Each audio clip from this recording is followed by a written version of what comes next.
तब वशिष्ठ जी ने राम जी को उपदेश किया है और राम जी ने श्री सीता सहस्त्र नाम के द्वारा, राम जी ही उसके ऋषि हैं, राम जी ने सीता सहस्त्र नाम के द्वारा श्री किशोरी जी की, जानकी जी की 1000 नामों से स्तुति की।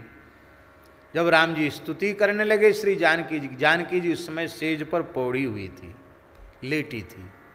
सखियां चमर और व्यजन आदि लेकर खड़ी थी और राम जी थोड़े दूर, उतनी दूर समझ लो जिसमें ज़्यादा उनको विक्षेप न हो, और वो स्तुति कर रहे थे। जैसे ही उन्हें लगा कि मेरे प्रियतम का शब्द है, किशोरी जी उठी और उठ कर के उन्होंने सखियों से पूछा बात क्या है, युद्ध से ये आगे क्या बात है। तो धीरे से सखियों ने सारी बात बता दी। तो किशोरी जी ने ऐसे किया, जैसे ही ऐसे किया उनके केश खुल गए और खुले हुए केशों से अट्टहास करती हुई भद्रकाली प्रकट हो गई। आज्ञा करो भगवती, स्वामिनी आज्ञा करो, जाओ सहस्त्र रावण का काम सफाया करो। उसी समय वो महाराज राम जी ने कहा, राम जी से कहा कि अब आप युद्ध करो। राम जी युद्ध करने लगे। जितने सहस्त्र रावण पैदा होते वो उनका खून धरती पर गिरेगा तब ना सहस्त्र रावण पैदा होंगे।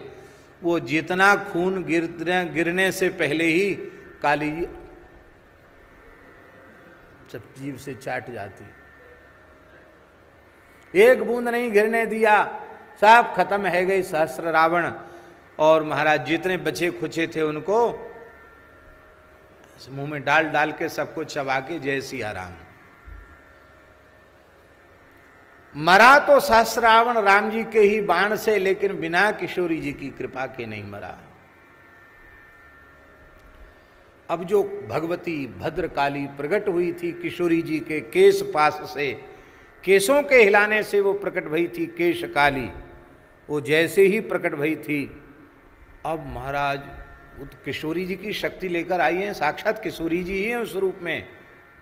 अब तो महाराज हाहाकार मच गया, दशों दिशाएं व्यथित हो गईं, आकाश से उल्कापात होने लग गया, समुद्रों का जल खोलने लग गया। अब क्या होगा, सूर्य चंद्रमा की प्रभा फीकी पड़ गई। अब तो महाराज प्रलय हो जाएगा, भगवती प्रलय कर देंगी, अब क्या होगा। अब स्तुति करें तो वो सुने कहाँ स्तुति, एकदम अट्टहास करें, ज्वाला उनके नेत्रों से मुख से प्रकट होवे। अब क्या होगा, अब क्या होगा। देवाधिदेव महादेव जी ने, शंकर जी ने कहा कि मैं प्रयास करता हूं इनको शांत करने का।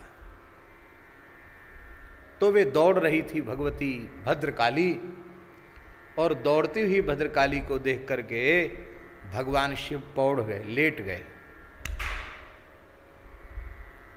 अब वो तो आवेश में थी और वो दौड़ते हुए जैसे उन्होंने देखा नहीं नीचे कौन है, तो जैसे ही उनका दाहिना चरण भगवान शिव के वक्षस्थल पर पड़ा तो उनको लगा कि नीचे किसी के ऊपर पैर मेरा पड़ा है। तो जैसे ही उन्होंने देखा, अरे ये तो भगवान शिव हैं, मेरे प्राण जीवन धन हैं।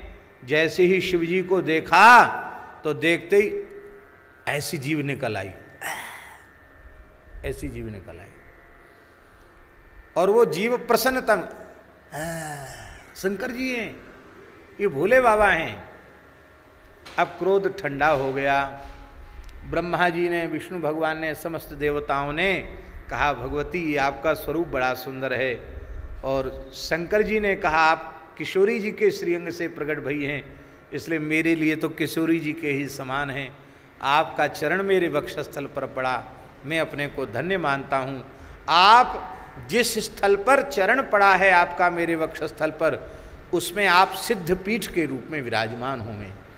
तो जहाँ ये काली जी का दाहिना चरण पड़ा था वही दक्षिणा काली है, कलकत्ता की काली यही है। वहाँ शंकर जी जहाँ पौड़े थे और जहाँ भगवती का चरण उनके वक्षस्थल पर पड़ा था। आज भी कलकत्ता में काली जी का दर्शन करो तो नीचे शंकर जी लेटे हैं और उनके वक्षस्थल पर भगवती का चरण है, दाहिना चरण है, दक्षिणा काली भगवती।